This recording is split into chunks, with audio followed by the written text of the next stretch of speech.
یہ کان سن تو سکتے ہیں، دعوت اسلامی میں اجتماع میں آ کر وہ اللہ رسول کی باتیں اور سنتیں ضرور سنیں، جہاں کہیں بزرگ کوئی قرآن مجید کی بات بتائے وہ ضرور سنیں، اچھی اچھی باتیں ضرور سنیں، تلاوت سنیں، نعت پاک سنیں، لیکن خبردار کسی کی غیبت نہ سنیں، کسی کا عیب نہ سنیں، کوئی دو خفیہ بات کر رہے چھپ کے تو کان لگا کر نہ سنیں۔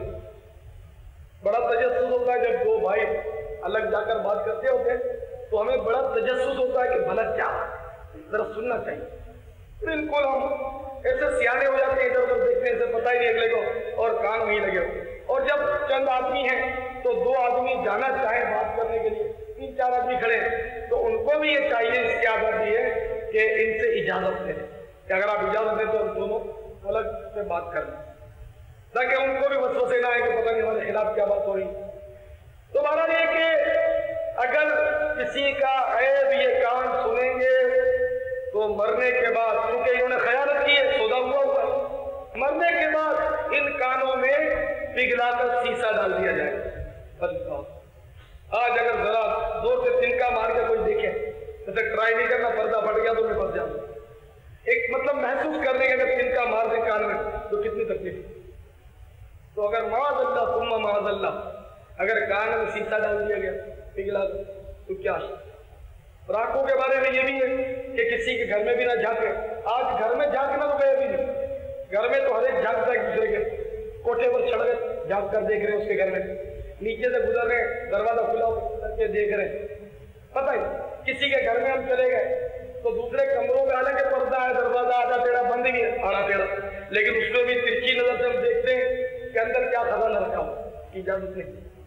حدیثوں میں کہ کوئی کسی کے گھر میں جھانکے اور اگر وہ گھر والا اس جھانکنے والے کی آنکھیں پھوڑ دے تو اس پر قصاص نہیں، کوئی سزا نہیں۔ اگر ہم کسی کے گھر میں جھانکے اور وہ ہماری آنکھیں بھی پھوڑ دے تو اس پر کوئی سزا نہیں، تو یہ کتنا برا کسی کے گھر میں جھانکے۔ تو میرے پیارے صاحب بھائیوں، ہر چیز بکی ہوئی ہے، منہ بکا ہوا ہمارا، یہ بھی بکا ہوا، جب آنکھیں اور کان۔ خبردار حلال کے علاوہ اس میں کوئی نہ جائے، حرام شے بالکل نہ جائے۔ اگر حرام کا لقمہ اس منہ سے ایک ڈالا 40 دن کی عبادتیں رائے گا ہوں گی، دعائیں قبول نہیں ہوں گی۔ اور اگر وہ لقمہ حرام کا منہ کے ذریعے گیا تھا، پیٹ میں رکھا ہوا ہے، اس حالت میں بندہ مر گیا تو جہنم میں ڈال دیتا ہے۔ خبردار حرام کا لقمہ منہ میں داخل نہ ہونے پائے۔ سارا جسم خریدا ہوا تو باری باری معاوضہ کی تفصیل ایسے ہی معلوم کر رہے ہیں، کہیں ہمارے دل میں خوف پیدا ہو کہ ہم جو یہ رات دن خیانت کرتے جا رہے ہیں ہم سمجھیں کہ ہمیں اللہ عقل دے۔ چہرہ خریدا ہوا ہے، اب چہرہ بھی اس کی مرضی کے مطابق ہو، اور بچہ جانتا ہے کہ چہرہ کیسا ہو، آپ سب جانتے ہیں۔ بار بار یہاں بیان ہوتا بھی رہتا ہے کہ چہرہ کیسا ہو۔ الحمدللہ حکم ہے داڑھی بڑھاؤ، مونچھیں پست کرو، آتش پرستوں کی مخالفت کرو، یعنی میرے دشمن جو آگ پوجنے والے ان خبیثوں جیسا چہرہ نہ بناؤ۔ لیکن سودا ہوا چہرے کا سر جس کا ہوا جنت کے بدلے، لیکن بدقسمتی چہرہ ان جیسا ہم رکھتے ہیں، اس میں خیانت ہو جاتی ہے۔ داڑھی اگر رکھ بھی نہیں، اگر محبت پھوٹ پڑی رکھ بھی نہیں تو اتنی رکھتے ہیں، فرینچ کٹ۔ من تشبہ بقوم فہو منہم، جو جس قوم سے مشابہت کرے گا وہ انہی میں سے۔ تو کہیں ایسا نہ ہو کہ چھوٹی یعنی فرینچ کٹ رکھ کر فرانسیسیوں کے ساتھ مصیبت میں پڑ جائیں۔ ہمارا عاشق ہونا چاہیے سرکار کے عاشقوں کے ساتھ، تو وضع بھی سرکار کے دیوانوں جیسی بنانی ہوگی۔ تو اس میں بھی خیانت نہ کیجیے، رکھیے اور مصطفیٰ کی پسند کی رکھیے۔ اگر چھوٹی کر دی یا منڈوا دی تو حرام، خیانت کر دی۔ اسی طرح ہاتھ، کہ ہاتھ بھی کسی کے مدد کے لیے اٹھے، یہ نہیں کسی کی جیب پر جائیں، یوں مار کے چپ ہو گئے جیسا پتہ ہی نہیں، اگلے کا دل ڈوب گیا، اس کو ایذا پہنچے اور ہم سے اگر پوچھا کہ اتفاق سے پوچھ لیا مارنے والے کو کہ کس نے مارا ہے، مجھے کیا معلوم، تو یہ جھوٹ بولا، معلوم تو تھا جھوٹ بولا، یہ زبان کی خیانت ہو گئی، جھوٹ تو بولا تھا، اس کا عذاب الگ، مار کر ایذا پہنچائی، اس کو تشویش میں ڈالا، پریشان کیا، اس کا عذاب الگ۔ تو اس طرح مطلب ہے کہ یہ ہاتھ جو ہے اگر اٹھے تو نیک کام کے لیے اٹھے، تجارت کے لیے اٹھے، کسی کو دینے کے لیے اٹھے، نہ کہ کسی کو دکھانے کے لیے آتا، کسی یتیم کے سر پہ یاد پھر جائے اللہ۔ ایک حدیث شریف یاد آگئی مزہ کہ جو کسی یتیم کے سر پر اللہ کی رضا کے لیے شفقت سے ہاتھ پھیرے تو جتنے بالوں پر وہ ہاتھ پھیرے گا ہر بال کے بعد اس کو ایک ایک نیکی ملے۔ تو یہ ہاتھ جو ہے یہ مطلب خریدے تو جس طرح سودا ہوا ہے، جس سے سودا ہوا ہے اس کی مرضی کے مطابق یہ ہاتھ کرنے چاہیے۔ اسی طرح جناب پاؤں سمجھدار ہے، یہ پاؤں ہے مسجدوں میں آنے کے لیے، سینما گھروں میں جانے کے لیے تھوڑے ہی۔ سینما گھروں میں گئے تو کام خراب ہو جاتے نہ جاتے ہیں، اٹھ جاتے ہیں، پتہ نہیں چلتا۔ حالانکہ بزرگان دین عجیب ہوتے ہیں۔ ایک بزرگ کا قصہ لکھا ہے، بنی اسرائیل کے دور پہ تھے، اپنے عبادت خانے میں عبادت کیا کرتے تھے، تو بری خواہش سے وہ باہر نکل گئے، شیطان غالب آیا اور پاؤں باہر رکھ دیا، اور اچانک احساس ہو گیا کہ میرا پاؤں گناہ کی طرف اٹھ گیا، کیا ہو؟ بہت نادم ہوئے، بہت روئے، بہت پچھتایا۔ خیر وہ عورت تو چلی گئی اور انہوں نے یہ پاؤں جو گناہ کے لیے نکلا تھا اس کو باہر رہنے دیا، اندر نہیں دیا، تو کمبخت گناہ کے لیے چاہتا، اس کو اپنے اس کمرے میں اپنے عبادت گاہ میں نہیں دیا۔ یہاں تک وہ اتنے برداشت والے بزرگ تھے کہ اس کا پاؤں مطلب سڑ جل کر جھڑ گیا، اندر نہیں، کوئی گناہ ہو گیا تھا تو فوراً اپنے اوپر ایک جرمانہ ڈال دیا کہ تجھے عذاب شریف ایک بیٹھک میں پڑھنے پڑے عذاب۔ جھوٹ بولا تم نے، اچھا وعدہ خلافی کر لی تم نے، پڑھ عذاب شریف، گالی منہ سے نکل گئی، اب تو کل روزہ رکھو، لیکن زبان پہ گالی نہیں، ذرا دو چار بار اپنے آپ کو ہم سزائیں دیں تو میرا خیال ہے سدھر جائیں، مگر اتنی ہمت بھی، اتنی توفیق بھی اللہ تعالیٰ ہم پر فضل کرے۔ تو میرے پیارے اسلامی بھائیوں، ہمارے وجود کا سودا ہوا ہے اور اس کا حل یہی ہے کہ جس نے ہمیں خرید فرما لیا ہے اس کی مرضی کے مطابق ہم اپنی زندگی گزاریں، ورنہ پریشان ہو جائیں گے ہم۔ کہیں ایسا نہ ہو کہ ہمارا مالک، ہمارا خریدار ہم سے ناراض نہ ہو۔ تو میرے پیارے اسلامی بھائیوں، دعوت اسلامی کے ماحول میں ہم اسی لیے آتے ہیں کہ ان باتوں کو سمجھیں، ان سنتوں کو سیکھیں۔ ہم مطلب اپنے دل کو ٹٹولتے ہیں، اپنی اصلاح کی کوشش کرتے ہیں کہ ظاہر کے ساتھ ساتھ باطن کی بھی اصلاح ہوتی رہے اور ہماری مطلب دنیا کے ساتھ ساتھ آخرت بھی سنورتی چلی۔ تو میرے پیارے اسلامی بھائیوں، رمضان شریف کی آمد ہے اور سودے میں یہ بھی شامل ہے، حکم ہے کہ روزہ رکھو۔ تمہارا رمضان آئے گا انشاءاللہ روزہ بھی رکھیں گے اور ضرور رکھیں گے انشاءاللہ، اس لیے کہ ہمیں حکم ہے۔ تو اس لیے مہربانی کر کے جمعرات کو اجتماع میں آنا ہے۔ ٹھیک ہے آپ کو کاروبار کرتے ہیں، کیا لگاتے ہیں، جمعرات کو کم از کم چھٹی کر لیں اور اجتماع میں آ جائیں۔ دوسرے دنوں میں اللہ تعالیٰ آپ کو برکت دے دے گا آپ کی روزی میں۔ امید ہے کہ آپ ضرور رمضان شریف میں بھی تشریف لائیں گے، اور رمضان شریف میں چونکہ شیطان بند ہوتا ہے، لوگ نیکی کی طرف زیادہ مائل ہو جاتے ہیں، مسجدیں بھر جاتی ہیں، تو پیارے مبلغین معلمین جو ہیں وہ سستی تو کر نہیں کریں گے، انشاءاللہ مزید چستی کا مظاہرہ کریں اور مزید اپنی کوششیں تیز تر کر دیں اور اپنے پیارے اسلامی بھائیوں کو اجتماع کی طرف ترغیب دلائیں۔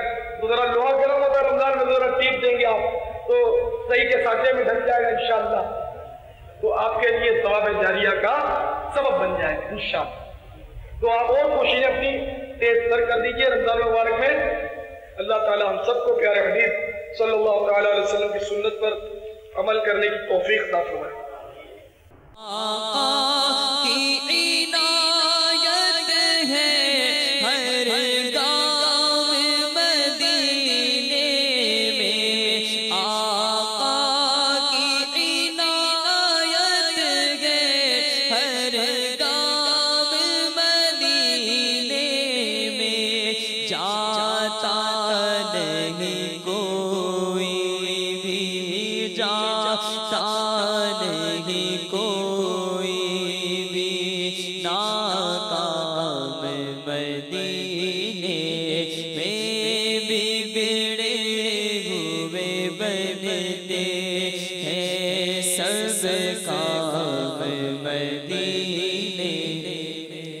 اور حاجیوں رو